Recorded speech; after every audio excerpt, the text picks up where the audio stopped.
Welcome to the Catholic Midlife Podcast, where we're addressing the challenges and the opportunities of midlife from a uniquely Catholic perspective. Join us each week as we spark a midlife renewal and create a firm foundation for the next wonderful, exciting, awesome season of life.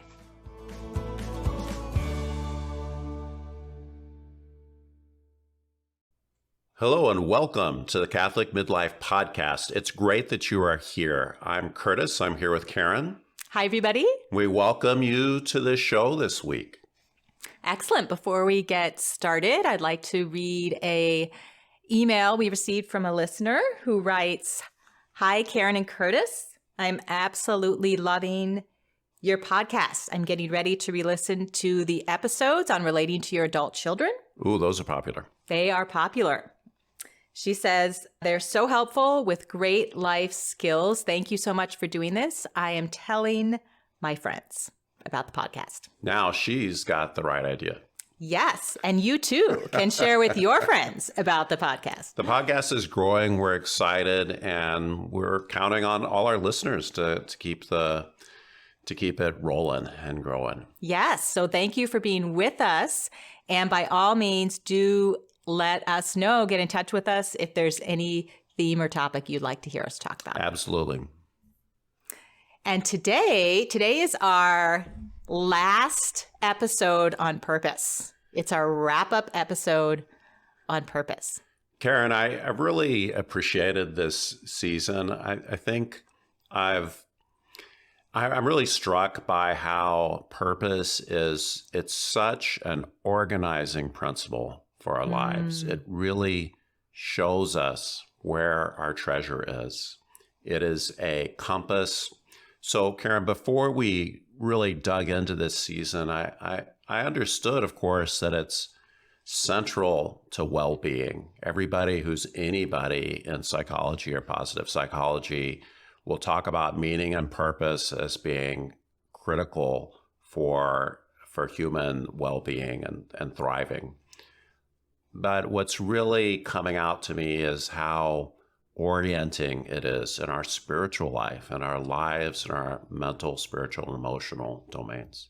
You know, I really agree with you. In fact, as you were just talking, I was thinking about those statistics around just how much information we receive every day, like billions and billions of bits of information that our senses, our conscious mind, our unconscious mind pulls in, and that we can't process it all. So we have our own meaning-making devices in our brain and our nervous system that can filter out and prioritize what it is we need to be paying attention to. And that's what I'm thinking about when I'm thinking about purpose, is it's like that organizing thing that filters out the things that we need to be paying attention to in our lives that are aligned with our direction and where we're going. So it does exactly provide that for us. Yeah, Alistair McIntyre calls what you pay, the act of paying attention, a moral act. Really? A moral act. Yeah. Well, as he surveys the universe and our world, and he thinks about social justice and right and wrong and serving the kingdom and everything else, what we pay attention to matters a lot. And so you're connecting that up with purpose. So as we articulate, as we bring to conscious awareness our purpose, it is governing our attention. Exactly. That's so interesting. I'm going to have to dig in a little bit more to McIntyre and what he means by that. It's fascinating. Yeah, it's almost a throwaway in one of his books, but yeah, but it's a book I haven't read. Yeah. So now you've mentioned it, I have to read it. Yeah. So how do we know? How do we know we're living with purpose? I think often we know when we are not. Yes.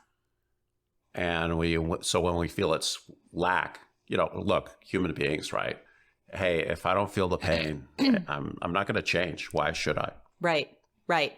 And this has been a big question for me throughout these episodes, actually. And I don't know if it's been this way for you listeners, but this question, how do you know that you're living in purpose, or how do you know you're living purposefully, has continued to come back for me.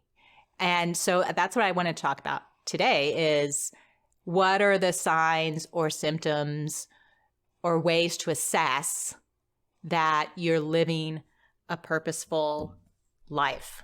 Yeah, so Karen's got a list of 8, I think, criteria. She got it from Richard Leader, who's written a lot. He's the one that wrote Packing and Unpacking Your Bags. This is a challenging list.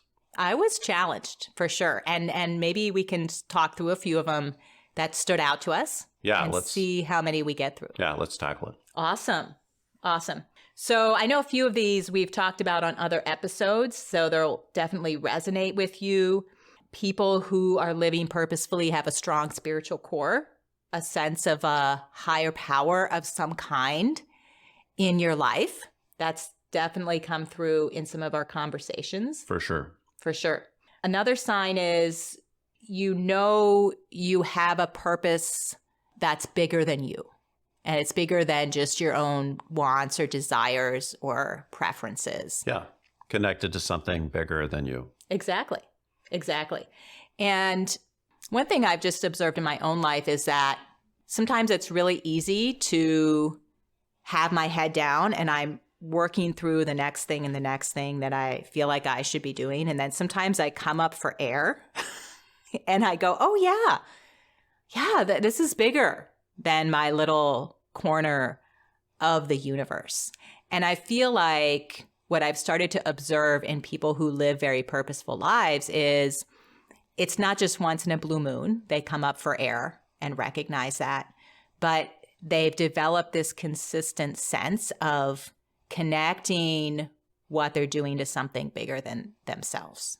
Yeah, absolutely. I'm thinking this fits somewhat. It's that It's a Wonderful Life, kind of at the end of the movie, he can see all the people he's impacted.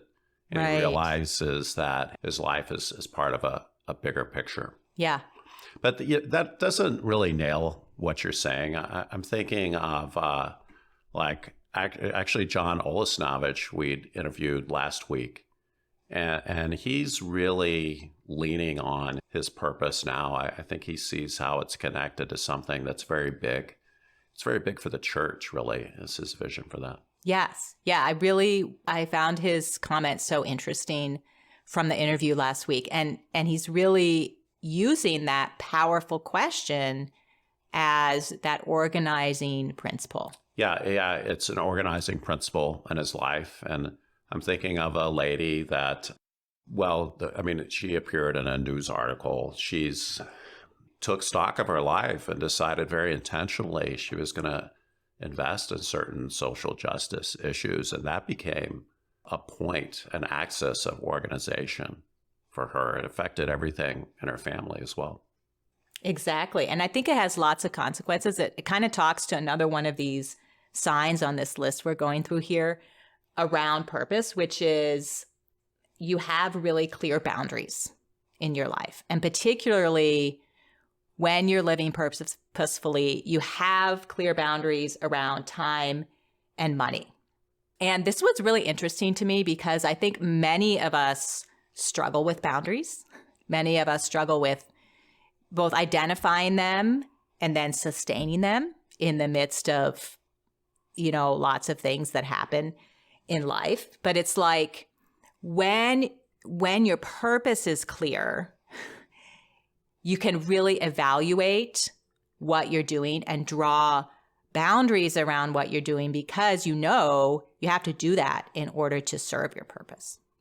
Yeah, well, it's a lot easier to say no when you realize there's something important you have to do as an alternative. Yeah, and that line becomes clear about what to say no to because there's a lot of great things out there that won't necessarily serve my individual purpose, and a lot of great things that could be distracting for me at any point in time.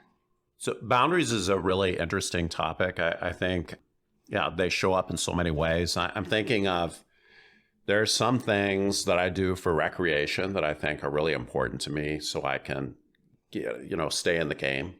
And I view them as helping me do the things I'm supposed to do. Right. So you And have good boundaries around them. I have aggressive boundaries around them. That's a very good descriptor. But I may be rationalizing. I mean, all these things are not so black and white. Exactly. But it's a sign. It's a criterion. Mm-hmm. Mm-hmm. Well, one of the things that Leader says is you end up with this internal compass around your purpose that keeps you oriented towards the purpose. And then it starts to tell you when you're getting off course or getting distracted. Well, part of that is this the same or separate criterion? I'm thinking of where he says, if your path has an obstacle, if you have a strong sense of purpose, you're able to navigate around, to choose an alternative route. So it's like I'm dropping somebody off in Michigan for school, and I'm driving back to Minneapolis, and Google Maps is determined to send me right through the heart of downtown Chicago. Oh, I'm so 4 o'clock, sorry. and capture every toll on the way. And so... And you didn't have me there to recalibrate. I'm so sorry. I'm the navigator in the family, just FYI. Come on. I found my way home, didn't I? You did a great job. Yes, thank you very much. You did a great job. This example isn't going in the direction. So the point was, I knew where I was going, and I didn't need Google Maps to micromanage me. Right. Well, that's a really good point. And I think it is a separate one for Leader. But this one I found very interesting is that when you know where you're going, it actually gives you a sense of adaptability and flexibility because there's different ways to get there. So, and this one actually I'm sort of struggling with a little bit to articulate and understand, but when the sense of purpose is clear, it's like you're not as attached to the route specifically because you can change routes when you know where you're going. Does that make any sense? Well, I like to think of the treasure map. Yeah. So I have a strong sense of my treasures in that direction, and I've mapped out a route to go there. And as I'm going in that direction, there's an obstacle, but that's okay because I know where I want to go roughly. Right. So I have some idea of how to navigate around it. But if my sense of direction were just super vague, then as soon as I hit an obstacle, I don't know what to do. Right. And it's hard not to be, extremely frustrated because when you don't know what to do, that's what's so aggravating. Yeah. Yeah. And then you get lost. So the treasure map is kind of a nice vision analogy for how this is all working.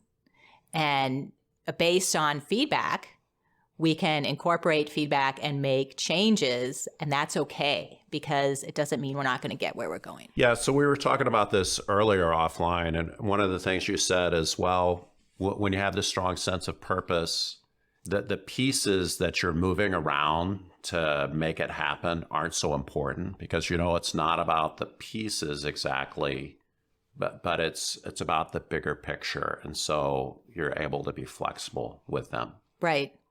Right. So I'm pretty challenged to really consider my flexibility and make the changes needed.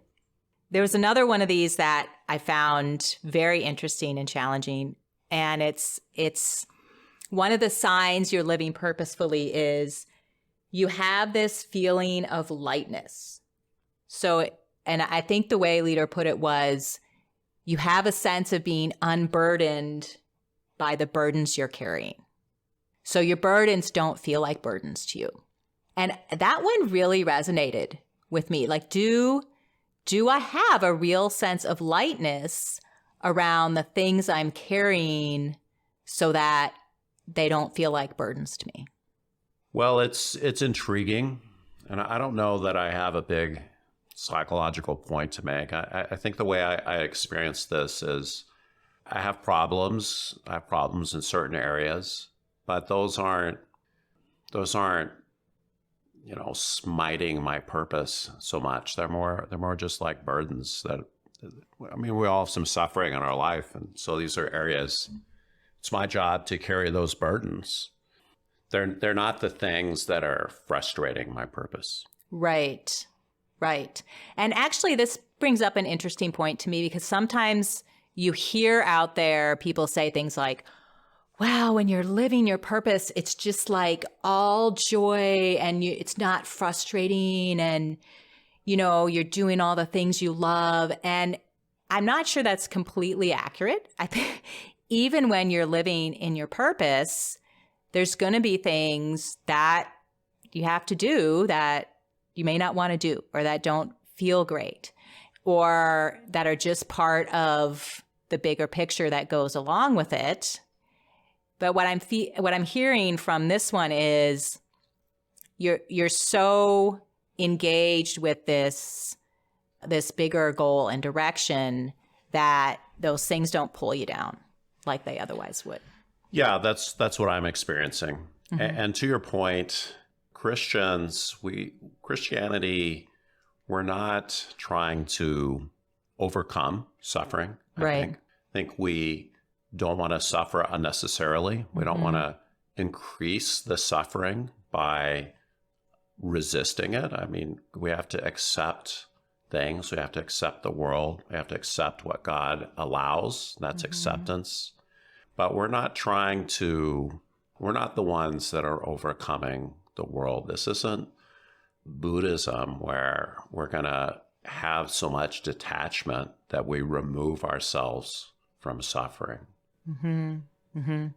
So this other sign that Leader talks about is, it kind of makes me laugh because it's something I tend to lack, which is energy. It's energy. So when you're living purposefully, you have this kind of infectious energy, and it affects those around you, right? So like the people around you get energy from your energy. Well, that's an intriguing one.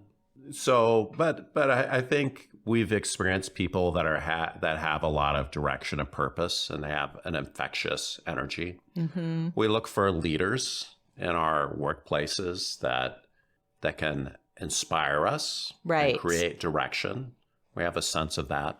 So, Karen, in your defense, I think people in the family have internalized a lot of your direction and purpose, really, and have energy that way. But it's definitely, it's not the enthusiastic kind. Right. And it's not that you lack enthusiasm. I'm just clarifying for our listeners. I mean, you have plenty of enthusiasm, but you're pretty low energy. Yeah.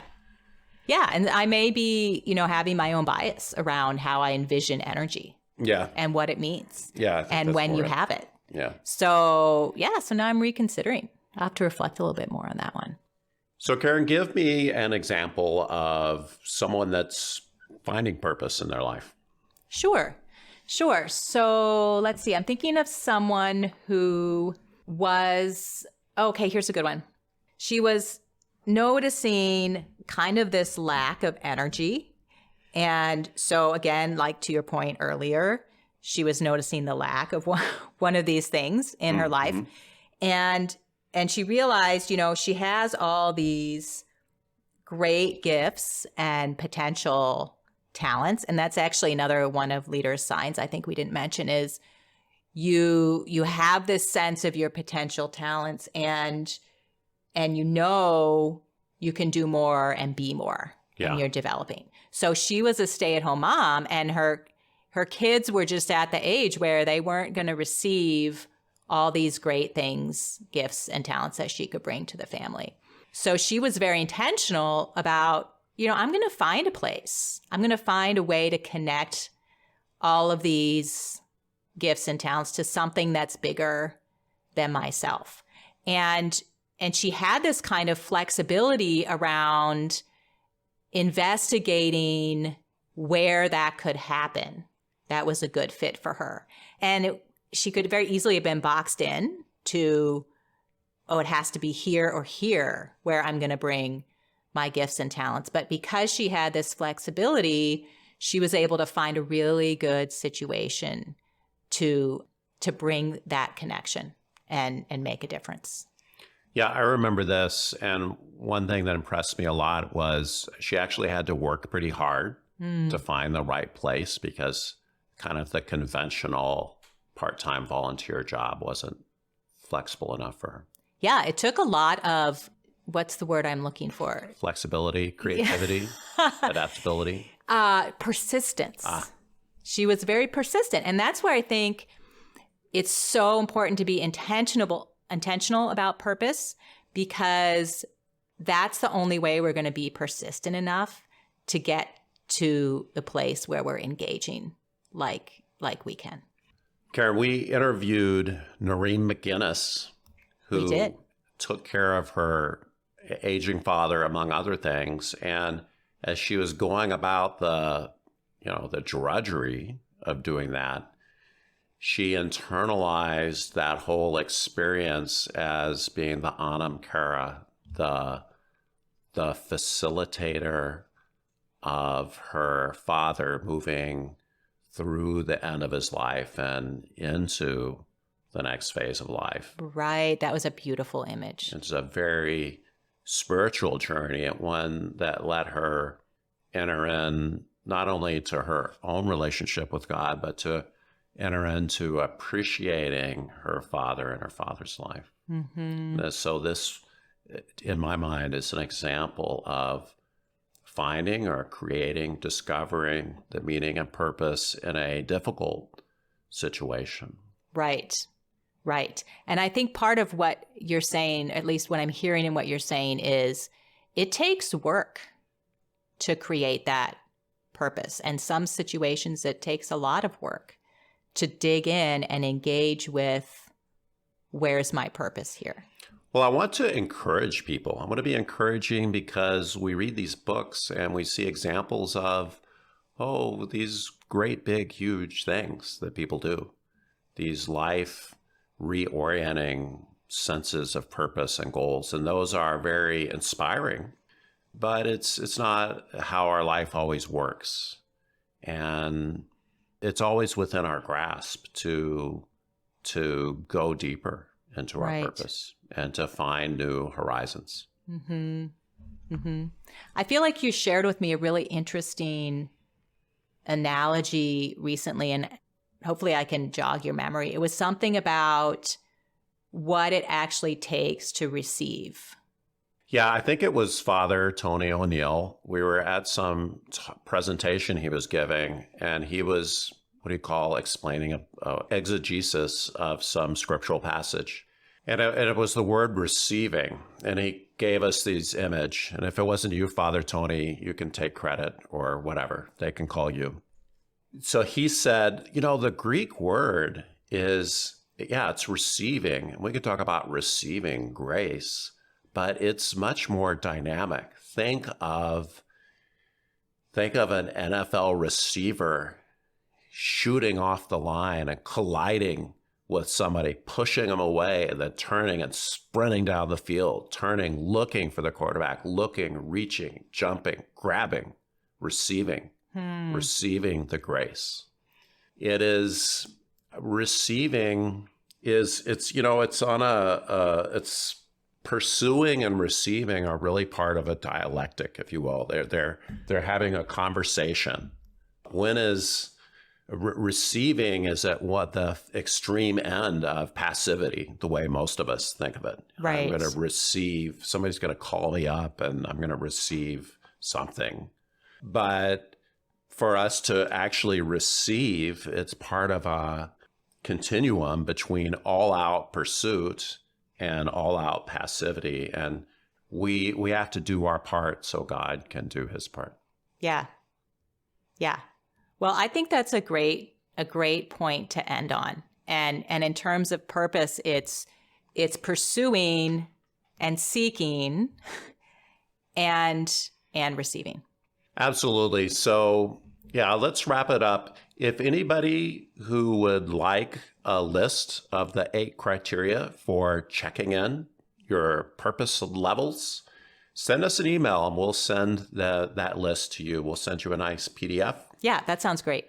Send your request to thecatholicmidlife@gmail.com. That's thecatholicmidlife@gmail.com. So thanks very much, everybody. It's great to see you. We'll see you next week.